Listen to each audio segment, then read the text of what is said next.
또 새길 수 있는 시간을 저에게 허락하심을 감사합니다.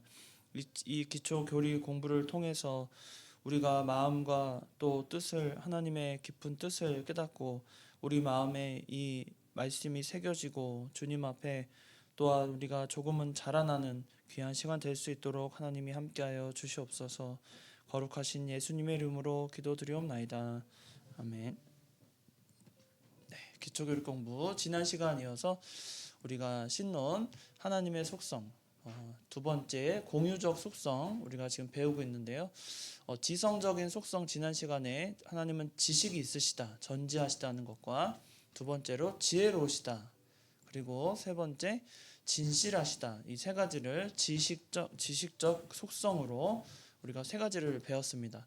그래서 오늘은 도덕적 속성, 우리에게 하나님이 부여하신 도덕적 속성 또 배우려고 하는데요. 첫 번째는 선입니다. 하나님은 본질적으로 선하시며 모든 피조물에 대해서도 선하십니다. 그래서 하나님의 생각이나 사상, 계획은 항상 선하시며 그 행사도 선하십니다. 하나님의 선은 인간 윤리의 기초를 이루는데요. 시편 34편 8절에 너희는 여호와의 선하심을 맛보아 알지어다. 마가복음 10장 18절에 하나님 한 분 외에는 선한 이가 없느니라.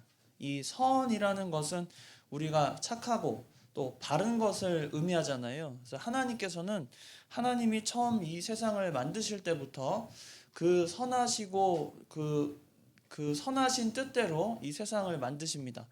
그래서 창세기에 보면은 그 1장에서는 6일 창조를 말씀하시면서 2장이 시작할 때 이제 에덴 동산 이야기를 하시거든요. 근데 2장의 시작을 보면 오늘 그 오전에도 연결이 좀 되는데 제가 그 2장을 창세기 2장을 오늘 이제 말씀을 드리려고 하는데 그 에덴 동산을 지어질 때가 언제쯤 시점이냐라고 하는 것을 그 근거로 두고 계시는데 1장에 보면 처음에 우리가 첫 빛이 있으라 빛이 있었고 두 번째가 뭐죠?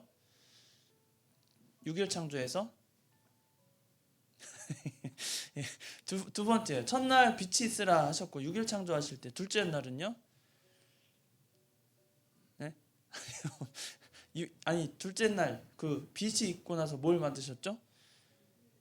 그렇죠. 궁창. 하늘은 아니고 궁창과는 좀 구별합니다. 왜냐하면 궁창을 이제 구별하시고 나서 그때 뭘 하시냐면 궁창을 만드실 때 하늘과 바다와 육지를 구분하시는 거예요. 궁창을 만드시고 하늘과 바다와 육지를 구분하실 때 물이 한 곳에 모이도록, 그래서 깊은 샘, 그러니까 우리가 알지 못하는, 지금 우리가 바다가 가장 깊다고 생각하는데 바다 가운데서 심해가 있잖아요. 심해. 아직도 연구 대상이고 여전히 그 깊이를 알 수 없는 심해. 그러니까 그 물이 실제로 육지를 덮었을 만큼의 대단한 양의 그 물이 있음에도 불구하고 하나님께서 심해나 또 곳곳의 샘물을 통해서 그 근본이 되는 근원적인 샘의 원천에 물을 채우시면서 육지가 드러나게 하시거든요. 그리고 우리가 인류가 창조하신 사람들이 살아갈 땅과 육지와 그 하늘을 구분하시죠. 그렇게 구분하시고 나서 다음에 뭐 하시냐면 이제 땅에 나는 나무, 또 풀, 그리고 뭐 과일 이런 것들을 준비하시고 나서 이것저것 준비를 다 끝내고 나서 6일째 누구를 창조하세요? 사람을 창조하시고 7일째 안식하시잖아요. 그러니까 그런 순서가 있는 겁니다. 근데 그걸 순서마다 하나님께서 하신 말씀이 있어요. 창세기 1장에 뭐죠? 보시기에 좋았더라. 예, 보시기에 좋았더라. 그 좋았다라는 표현이 바로 보시기에 선하다.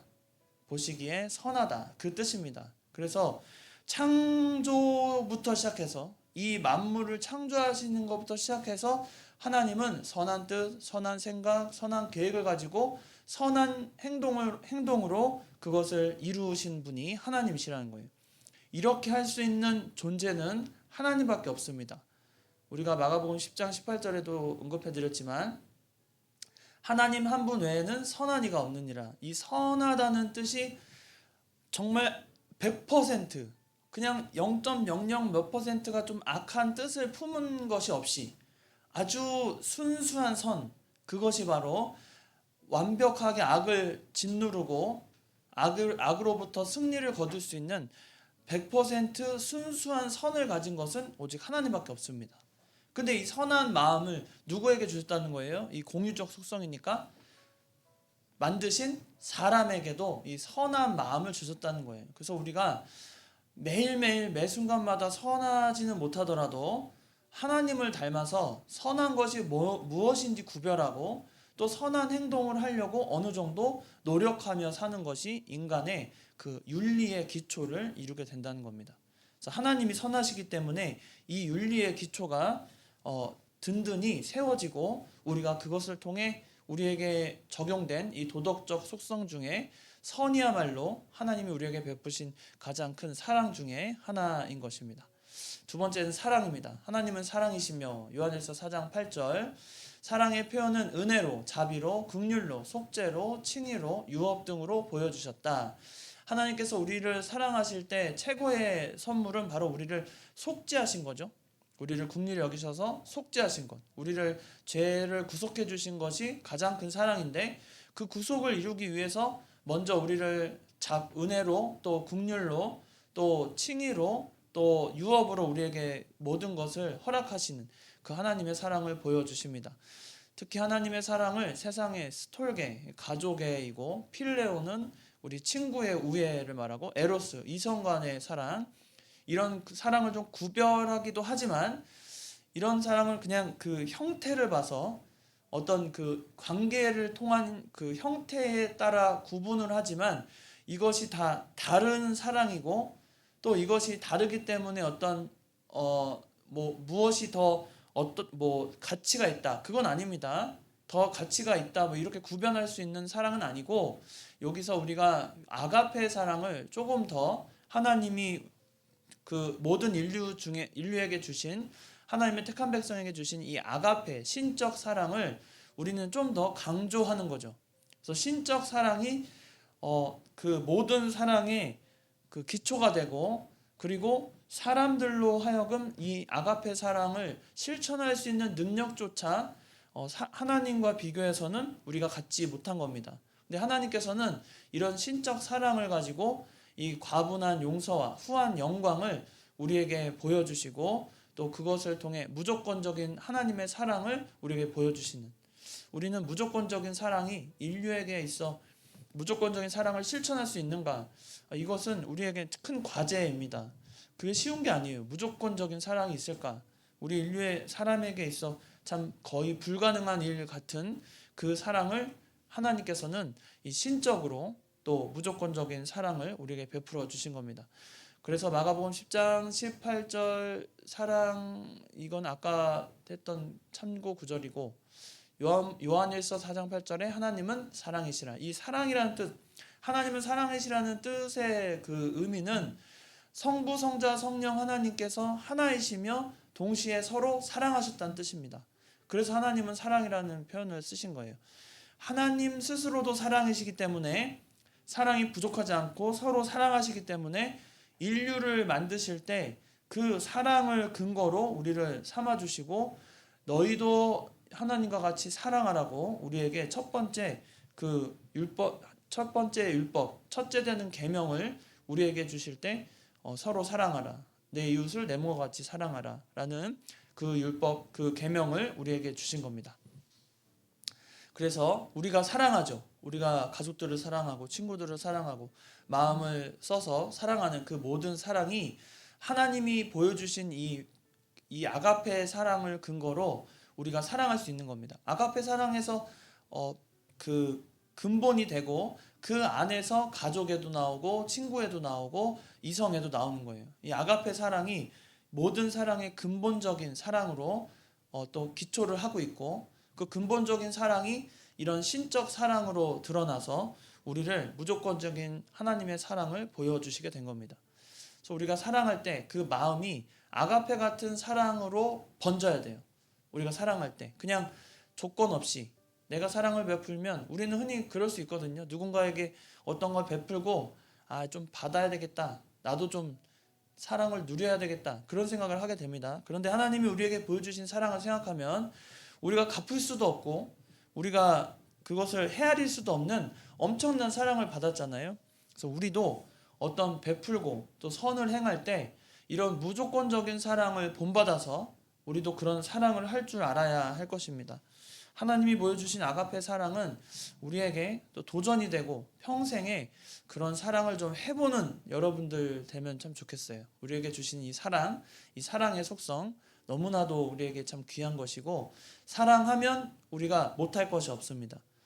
우리가 하나님을 사랑하면 못할 거 없듯이 우리가 하나님을 사랑하는 만큼 또 세상에서도 그 사랑을 베풀면 못할 것이 없는 그런 사랑을 우리에게 보여주십니다. 여섯 번째는 공의입니다. 공의. 하나님께서는 불의가 없으며 공평하셔서 순종하는 자에게는 후한 상을, 불순종하는 자에게는 하나님의 진노를 보이십니다. 상은 하나님의 사랑의 표현이고 징악은 하나님의 공의의 표현입니다. 시편 119편 137편에 또 이 자세한 내용이 나와 있는데요. 사람에게도 하나님의 형상의 잔영으로 정의감이 있다는 거예요. 하나님의 그 형상의 잔영, 하나님이 우리에게 남겨놓으신, 우리가 하나님의 형상대로 지음 받았잖아요. 그 하나님의 형상대로 지음 받았다는 것은 형태적으로 하나님을 닮았다는 뜻이 아니라 하나님의 이런 그 속성을 닮은 것을 우리는 하나님의 그 형상을 닮았다는 말을 쓰는 겁니다. 형상이라는 것은 하나님의 실존하는 그 모습이 아니라 하나님의 속성을 닮은 것을 우리는 하나님의 그 형상을 닮았다. 그래서 우리 안에 하나님의 형상의 잔영이 있어서 정의감이 있다는 거예요. 이건 옳다, 그르다는 것을 분명히 알잖아요. 악의를 보면서, 악한 인들을 보면서 저거 진짜 잘못했다, 사회 악이다 이렇게 말하는 것. 그리고 착한 선을 행하는 자들에게 저 사람 참 정말 의롭고 참 인간으로서 참 대단히 좋은 삶, 아주 모범적인 삶을 살았다 이렇게 평가할 때에 그 공의적인 마음, 우리가 이것이 공의를 세우는 그런 마음임을 우리에게 가르쳐 주시고 그것을 우리가 분별할 수 있는 힘까지 하나님이 주신 것, 그것이 바로 우리에게 있는 공의입니다. 그래서 사람들이 많이 모인 곳에 합의가 참 어렵잖아요. 여러 그 어떤 결정을 내릴 때 사람들 한 마음으로 모으는 게 쉬운 게 아닙니다. 그런데 그 한 마음으로 모을 수 있는 법 중에 가장 좋은 게 뭐냐면 이게 공의로운가를 따지면 돼요. 이게 정말 모두를 위하고 교회를 위하고 우리의 지금 모여있는 이 믿음의 공동체를 위한 것으로 옳은가, 이걸 판단하면 인간적인 판단을 제하고 우리가 공의로운 판단을, 좀 더 공평하고 공의로운 판단을 할 수 있습니다. 그래서 교회는 그렇게 세워가는 거예요. 몇몇의 소수 혹은 왜 목소리 높은 사람이 없겠습니까? 또 자기 의견이 왜 없겠어요? 자세히 살펴보면 다 각자의 의견이 있습니다. 이 의견이 맞고 저 의견이 맞고 서로 막 그러면 그걸 다 들어주다 보면 앞으로 나아가지 못해요. 교회는. 그러면 계속 정체인 거예요. 그러나 공의를 생각하면 교회의 공의와 여러 믿음의 공동체의 그런 공의를 생각하면 답이 나옵니다. 그게 하나로 만들게 되고 그 뜻과 같이 하지 못하던 사람들도 그래, 교회를 위해서는 이게 옳구나 하고 같이 마음을 합할 수가 있는 그런 힘이 있는 것이 바로 공의라는 겁니다. 특별히 공의는 불의와 반대여서 의롭지 못한 것에 대해서 하나님은 반드시 진노를 보이시고 그에 합당한 그 결과로 그들을 징벌하십니다. 그것이 공의로운 하나님이시죠. 우리에게 있어 그러면 하나님의 공의는 언제 그 실제로 등장하느냐? 믿는 자에게도 하나님은 공의롭게 행하십니다. 그래서 믿는 자 중에, 세상에 살면서 믿는다고 하는 사람 중에 인생 가운데서 공의롭지 못한 행동을 할 때가 있죠. 모든 사람이 항상 공의롭지 못할 때가 있어요. 개인적으로 또 그 숨은 죄가 있는 사람들, 그럼 그 사람들 어떻게 할까?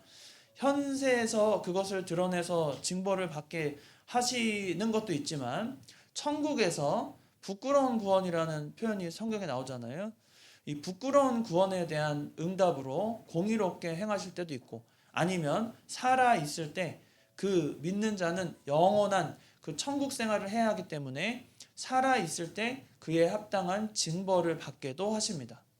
하나님의 공의를 그러니까 살아 있을 때도 받을 수 있고, 아니면 천국에 가서 그런 부끄러운 구원을 통해 하나님의 공의가 실현되기도 하고, 그것은 하나님의 뜻이 어디에 있는가 정말 하나님만이 아시고 저희는 그것이 언제 어떻게 이루어질지 알지 못하지만 확실한 것은 하나님의 공의가 반드시 실현된다는 거예요.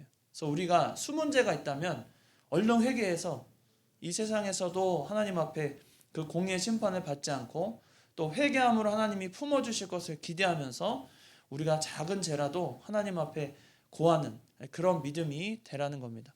그래서 우리 마음에도 이 정의감이 있어서 옳은 일에 하나가 되고 또 그것에 함께 이렇게 마음을 모을 수 있는 정의감이 우리 마음에도 있다는 겁니다. 그것이 하나님의 형상으로 만들어진 인간의 모습입니다. 그리고 사랑과 공의는 하나님의 대표적 속성인데 하나님의 아들을 십자가에 죽이시지 않고도 우리를 얼마든지 구원하실 수 있는 분이죠.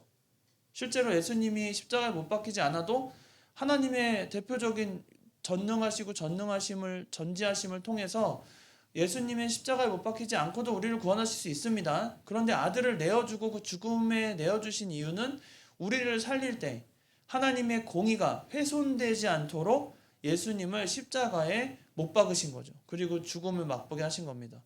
왜냐하면 하나님이 공의로우신 분임을 선포하셨고 그것을 말 그대로 실천하시기 위해서는 이 죄값을 반드시 치러야 하는데 그 죄값을 치르기에 사람으로서는 완전히 그 죄값을 치르기에 부족하므로 하나님이시면서 사람이신 예수 그리스도를 통해 그 죽음을 내어주시고 죄값을 완벽하게 치르시고 공의를 훼손되지 않도록 지키신 거예요. 그래서 그리스도의 십자가의 대속은 하나님의 공의를 세우면서도 동시에 하나님의 사랑도 세우는 결과가 된 것입니다. 이것은 하나님으로부터 나온 지혜이기 때문에 천사도 알지 못하고 누구도 알지 못하고 오직 하나님이 세우시고 하나님이 이루신 공의와 사랑을 온전하게 이룬 그런 대표적인 그 하나님의 역사입니다. 우리는 이것을 사랑과 공의를 잘 이해하는 것이 중요합니다. 죄의 값은 사망이라 선언하시면서 동시에 그 죄값을 해결하기 위해 아들을 죽음에 내어주기까지 우리를 사랑하신 것이다. 따라서 우리는 하나님을 두려움과 기쁨으로 섬겨야 됩니다. 두려움은 왜 두려움이에요? 하나님은 공의 때문에 공의에 대해 징벌이 있기 때문에 두려워해야 되고 또 우리는 왜 기뻐해야 됩니까? 하나님이 우리를 사랑하시기 때문에 기뻐해야 됩니다. 그래서 히브리서 12장 28절 29절에 같이 한번 읽겠습니다. 시작. 그러므로 우리가 흔들리지 않는 나라를 받았은즉 은혜를 받자 이로 말미암아 경건함과 두려움으로 하나님을 기쁘시게 섬길지니 또는 감사하자 우리 하나님은 소멸하는 불이심이라. 네, 우리가 흔들리지 않는 나라를 받았는데 그 은혜로 받은 겁니다.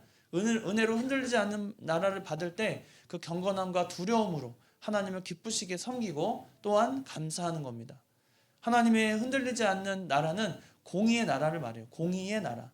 공의로운 나라를 우리에게 주셨는데 공의의 나라는 사랑을 우리에게 전제하고 우리에게 그 기쁨을 주시려고 공의의 나라를 하나님이 세우신 겁니다.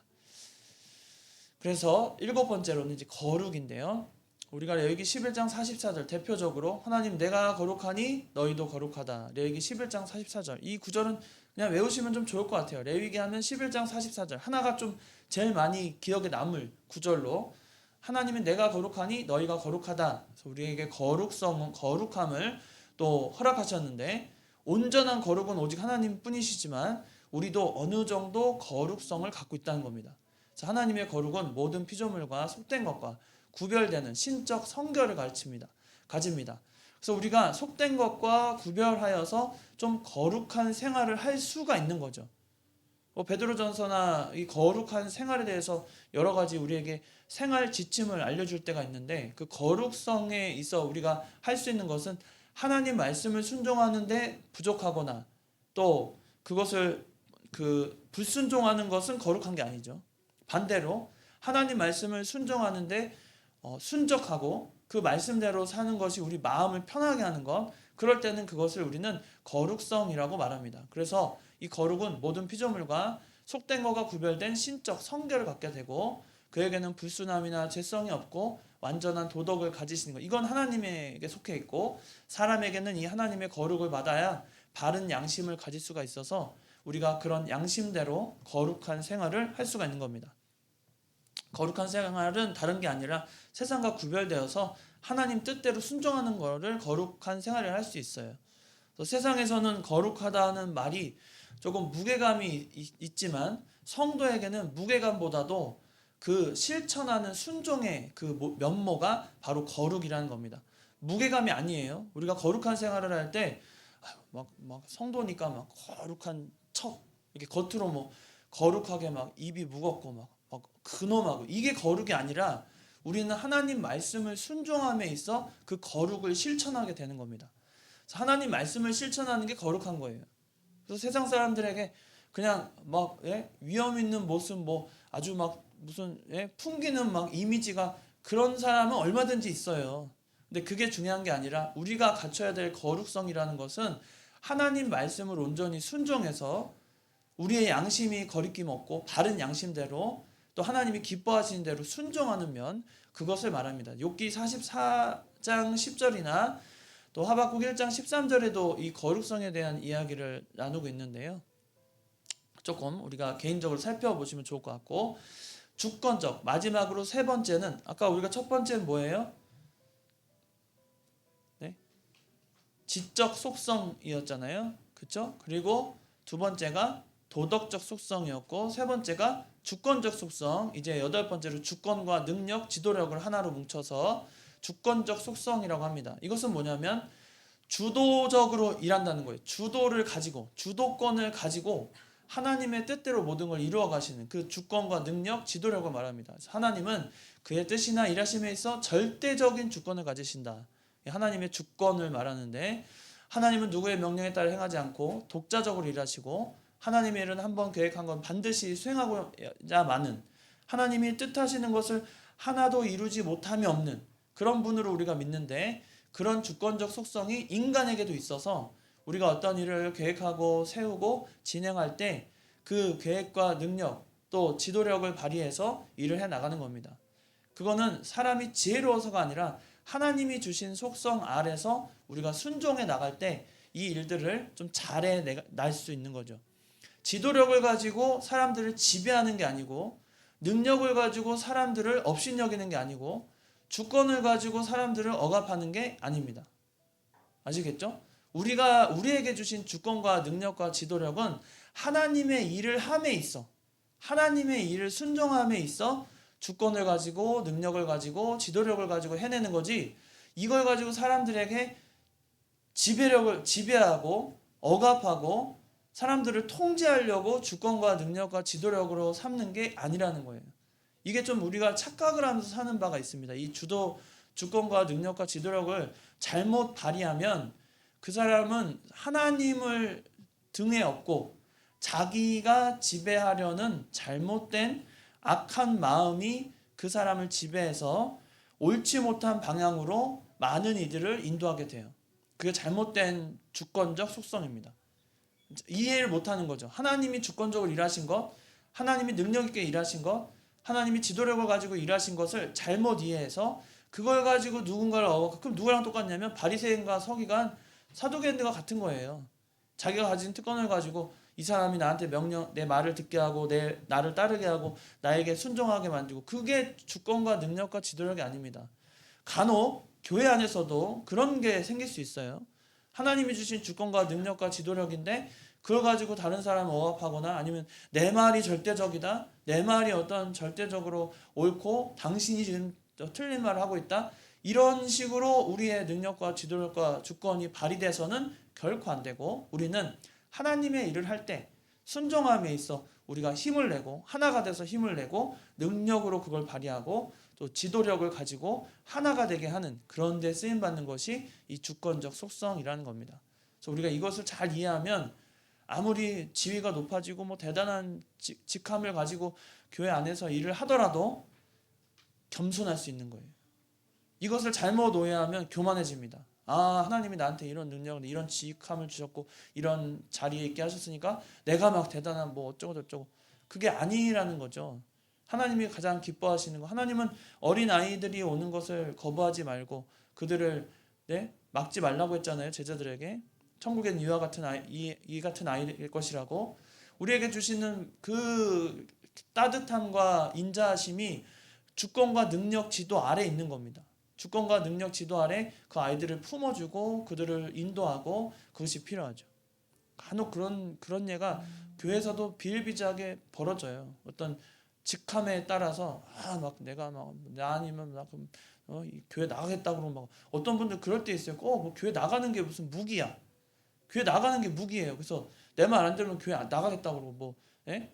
뭐 그냥 떠나겠다 그러고 그게 어떻게 무기가 됩니까? 그걸 뭐 권력이고 그게 능력이라고 말할 수 없는 거예요. 우리가 하는 주권적 속성은 하나님의 뜻을 따라서 순종하고 겸손하게 맡겨진 일에 우리가 힘쓰는 것. 그것이 주권과 능력과 지도력으로 발휘가 돼야 한다는 겁니다. 사람마다 좀 성향이 있어요.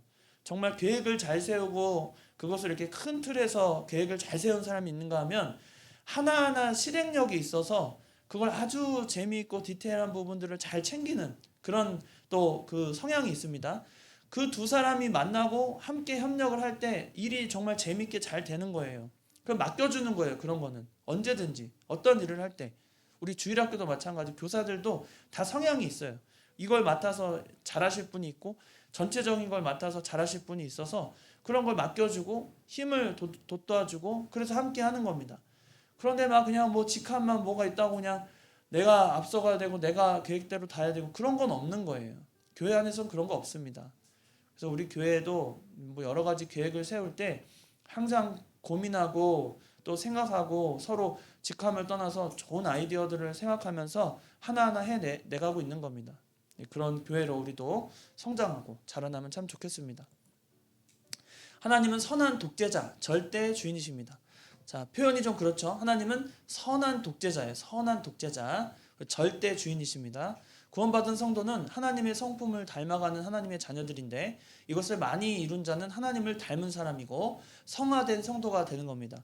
우리 성도의 구원의 서정, 로마서 8장에도 나오지만 그 구원의 서정에서 등장할 때 우리는 먼저 하나님의 회개와 칭의를 받고 용서함을 받은 후 칭의함을 받고 그 다음에 성화되어 가고 우리 교회 이름처럼 마지막에 영화로운 존재로 하나님 앞에 서게 됩니다. 그래서 칭의, 성화, 영화예요. 이게 3단계. 칭의 크게 보면 칭의, 성화, 영화입니다. 그런데 이 칭의는 어떤 개념을 이렇게 구별지어서 되는 게 아니고 칭의와 성화와 영화가 구별된 개념으로 이 다음에 이런 개념이 아닙니다. 왜냐하면 칭의라는 것이 성화의 시작이에요. 그러니까 성화가 된다는 것, 칭의로부터 성화의 시작이 이루게 되는 겁니다. 하나님이 우리를 의롭게 여김으로 우리는 성화되어 가는 과정의 시작, 출발점이 바로 칭의라는 거예요. 그리고 성화가 이루어지고 마지막에 이루는 것이 영화의 모습이겠죠. 거기까지 칭의와 영화가 말하자면 하나의 틀로 한 개념으로 이어진다. 이렇게 좀 이해하면 좋을 것 같습니다. 그 과정에서 하나님은 우리를 우리의 선한 독재자가 되시고 절대 주인으로서 살아가게 됩니다. 그리고 우리에게 이 공유적 속성을 허락하신 이유는 뭐냐면 하나님으로부터 하나님을 닮아가는 과정인데 이 과정에서 하나님이 우리에게 이 속성을 허락하신 것은 하나님을 닮아 나갈 때 이것들을 어떻게 하라는 거예요? 활용하고 이것을 이용하여 하나님을 좀 더 많이 닮아가라는 거죠. 그러니까 하나님의 속성을 배우는 이유도 그겁니다. 우리가 2주에 걸쳐서 지금 배우셨는데 하나님의 속성을 배우는 이유는 하나님을 점점 닮아가는데 우리에게 허락하신 그 속성에 따라 우리가 그것을 재료로 삼고 무기로 삼고 또 그것을 우리의 것으로 삼아서 하나님을 더욱 많이 닮아가는데 쓰임 받으라는 거예요. 하나님의 속성, 우리가 그것을 잘 배워서 좀 더 하나님을 가까이 하고 그 속성을 닮아 나가는 저희들이 다 돼야 할 것입니다. 다음 주는 하나님의 법령 중에 법령 그리고 삼위일체, 저것도 아마 삼위일체를 한 주 만에 끝낼 수는 없을 것 같고 법령에 대해서 조금 한 후에 또 2주에 걸쳐서 한 삼위일체 또 배우면은 여러분이 좀 도움이 되실 것 같습니다. 이제 기도하고 마치겠습니다. 살아계신 하나님 아버지, 오늘 우리가 하나님의 속성을 배우게 하심을 감사합니다. 하나님께서 우리에게 허락하신 그 속성 가운데서 우리가 참 늘 주님이 보여주시고 모범적으로 또 행해주신 모든 것을 들어서 언제나 선하며 사랑하며 주님 앞에 거룩한 삶 살게 하시고 공의로우신 하나님의 뜻을 따라 우리가 진리를 악과 선을 구별할 수 있는 능력을 우리에게 허락하시며 또 우리에게 주권적인 속성을 통해 우리가 하나님의 뜻을 행할 때 하나님이 주시는 능력에 따라 겸손히 주의 뜻을 쫓아가며 만들어져가는 저희들 되게 하여 주시옵소서. 하나님의 속성을 배울 때마다 우리의 마음이 늘 겸손케 하시고 하나님을 더욱 닮아나가는 그런 삶을 살아가게 하여 주시옵소서. 하나님 말씀이 더 가까이 우리 마음속에 새겨지게 하시고 하나님 말씀으로 말미암아 우리가 능력을 덧입게 하시고 하나님이 주시는 그 거룩한 그 뜻에 따라 우리도 그 거룩한 뜻에 순종하며 기쁨과 감사가 넘치는 저희들의 삶 되게 하여 주시옵소서. 거룩하신 예수님의 이름으로 기도드리옵나이다. 아멘. 마쳤습니다.